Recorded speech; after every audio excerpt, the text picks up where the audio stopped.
Hello दोस्तों, मैं धीरज पांडे आपका स्वागत करता हूं आपके अपने यूट्यूब चैनल धीरज एडू पॉइंट पे। तो दोस्तों, हम लोग क्लास 8 का बेहतरीन कुछ चैप्टर पढ़ रहे हैं, जिस चैप्टर का नाम है फैक्टराइजेशन। दोस्तों, हम लोग ने एक्सरसाइज 12.1 का पहला क्वेश्चन फिनिश करने के बाद अब देखेंगे क्वेश्चन नंबर 2। तो क्वेश्चन नंबर 2 में देखिए दोस्तों कि फैक्टराइज द फॉलोइंग एक्सप्रेशन। इसका हमें निकालना एक्सपीरियंसेस। ठीक है दोस्तों, तो 7x माइनस का 42 दे रखा है दोस्तों। पहला क्वेश्चन है कि 7x माइनस का 42। तो अच्छा, ये मुझे बताइए कि 7 का टेबल क्या 42 आता है? तो बिल्कुल आता है कि 7 6 होता है क्या 42। तो देखिए 7 का कॉमन मैं लूंगा तो यहाँ पे क्या आ जाएगा x माइनस का 6। ये होगा हमारा फाइनल आंसर दोस्तों।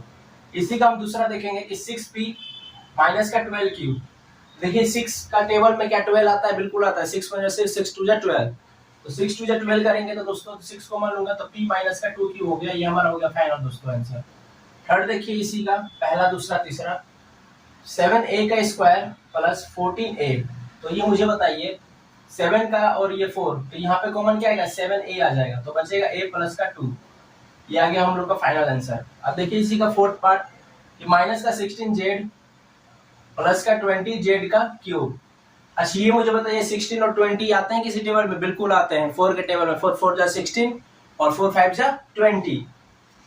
तो देखिए दोस्तों कि 4 के टेबल में अगर कॉमन लेता हूँ, अच्छा यहाँ पर भी z है और यहाँ पर भी z का क्यूब है, तो मैं लिख सकता हूँ कि अच्छा यहाँ पे देखिए माइनस है, यहाँ पे प्लस है, तो मैं क्या कर सकता हूँ बताएंगे आप? तो मैं कर सकता हूँ क्या कॉमन? कॉमन तो देखिए माइनस का तो होगा नहीं, तो मैं चुपचाप से क्या लेता हूँ 4x का कॉमन, और यहाँ पे आ जाएगा 4 और 4 जगह होता है 16, यहाँ पे माइनस का 4 आएगा दोस्तों, माइनस का 4, और यहाँ पे आ जाएगा 5 और आ जाएगा z का स्क्वायर।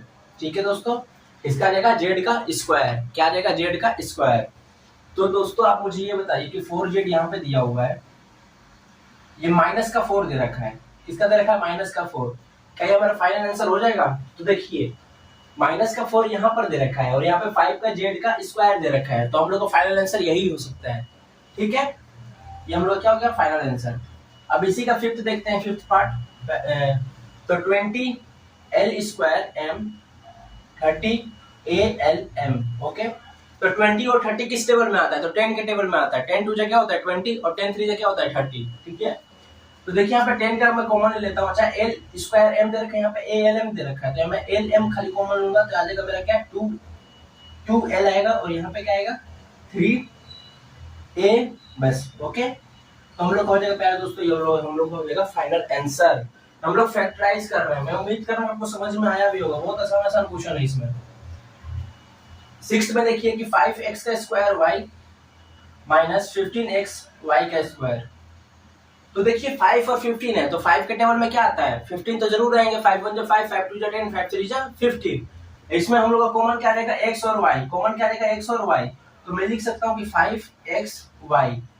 यहाँ पे क्या बच जाएगा दोस्तों? x माइनस यहाँ पे क्या रहेगा y। ये हो गया प्यारे दोस्तों हम लोग का फाइनल आंसर। ठीक है, इसके बाद हम लोग देखेंगे क्वेश्चन नंबर इसी का पार्ट 7। पार्ट 7 देखेंगे दोस्तों। पार्ट 7 में क्या दे रखा है कि 10a का स्क्वायर माइनस 15b का स्क्वायर प्लस 20c का स्क्वायर। तो 10 या 15 20 किस टेबल में आते हैं? तीनों। तो ये 5 के टेबल में आते हैं। ठीक है, कॉमन लिया जाता है, तो कॉमन क्या लूंगा मैं? 5 आ जाएगा। 2a का स्क्वायर 3b का स्क्वायर और 4c का स्क्वायर। ये क्या प्यारे दोस्तों हम लोग का आंसर। अब देखेंगे 8। कौन सा क्वेश्चन? नंबर 8। माइनस का 4a का स्क्वायर 4ab माइनस 4ca। अब देखिए नोटिस कीजिए कि इन तीनों में क्या दे रखा है? 4 4 दे रखा है, तो हम लोग का कॉमन क्या आ जाएगा? 4 हो जाएगा। लेकिन यहाँ पे a सब में दे रखा है, a का स्क्वायर, और यहाँ पे a का स्क्वायर, यहाँ पे a भी दे रखा है, यहाँ पे ca दे रखा है, तो 4a कॉमन ले लेता हूँ मैं। क्या ले लेता हूँ? 4a common. तो 4a कॉमन लूंगा तो माइनस का यहाँ पे क्या आ जाएगा? a बच जाएगा, और यहाँ पे क्या बच जाएगा? b, और यहाँ पे क्या बच जाएगा? माइनस का c। ये हो गया पहले दोस्तों हम लोग का फाइनल आंसर। 9 पार्ट देखते हैं इसी का। X square Y Z x y का square Z plus x Y z का स्क्वायर। ठीक है दोस्तों, अब इसमें आप नोटिस कीजिए इसमें कौन सा कॉमन दिख रहा है? तो मेरे हिसाब से कॉमन जो दिख रहा है एक्स वाई जेड तीनों दिख रहे हैं। एक्स वाई जेड, तो कॉमन ले लेता हूँ एक्स वाई जेड, तो यहाँ पे क्या बच जाएगा? एक्स बच जाएगा, है ना। अच्छा दोस्तों, आप लोग कंफ्यूजन होता होगा कि भैया कैसे एक्स बच रहा है इसके अंदर। तो देखिए प्यारे दोस्तों, इसमें कॉमन कैसे लिया जाता है कि एक्स स्क्वायर वाई जेड दिया हुआ है, और क्या मैंने लिया है? एक्स वाई जेड कॉमन लिया दोस्तों। तो ये देखिए x into y into Z, और नीचे क्या आ जाएगा? X Y Z. ओके दोस्तों, एक्स वाई जेड से ये कट गया तो मेरे पहले क्वेश्चन क्या बच गया, एक्स बच गया। ठीक है, यहाँ पे मैंने क्या लिख दिया, एक्स लिख दिया। समझ में आ रहा है आपको, ये कॉमन लिया जाता है, इन्हीं तरीके से आपको डिवाइड करना पड़ेगा। ठीक है, इंट्रोडक्शन क्लास में मोनोमियल को मोनोमियल से डिवाइड करो, पॉलिनोमियल को मोनोमियल से डिवाइड करो, मैंने बता रखा है ना, आप एक बार देख लीजिए इंट्रोडक्शन क्लास, उसके बाद आपको समझ में आएगा चीजें।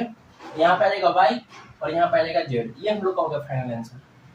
क्वेश्चन नंबर 10 देखेंगे इसी का कि ax square y bxy square और cxy z, कॉमन क्या ले सकता हूँ इसमें, axy, इसमें क्या कॉमन लूंगा, xy। ठीक है, क्या कॉमन लूंगा, xy, तो xy कॉमन ले लूंगा, तो यहाँ पे बच जाएगा ax, यहाँ पे बच जाएगा by और यहाँ पे बच जाएगा cz। ठीक है, ये हो गया हम लोग का फाइनल आंसर। इसी का 11 पार्ट देखेंगे, जो लास्ट पार्ट रहेगा इस क्वेश्चन का, x square Y Z x Y square Z plus x Y Z square. देखिए एक्स वाई जेड, एक्स हो गया, वाई हो गया और ये जेड हो गया। क्या दोस्तों, ये हो गया हम लोग का आंसर। ठीक है, ठीक है दोस्तों, 9 और 11 दोनों सेम ही क्वेश्चन दिख रहे हैं, दोनों सेम ही है, तो देख लीजिएगा अपने एनसीईआरटी बुक में। और अगर आपको ये क्वेश्चन समझ में आया होगा तो प्लीज वीडियो को लाइक कीजिएगा और अपने दोस्तों के साथ शेयर जरूर कीजिएगा। ठीक है, थैंक्स फॉर वॉचिंग।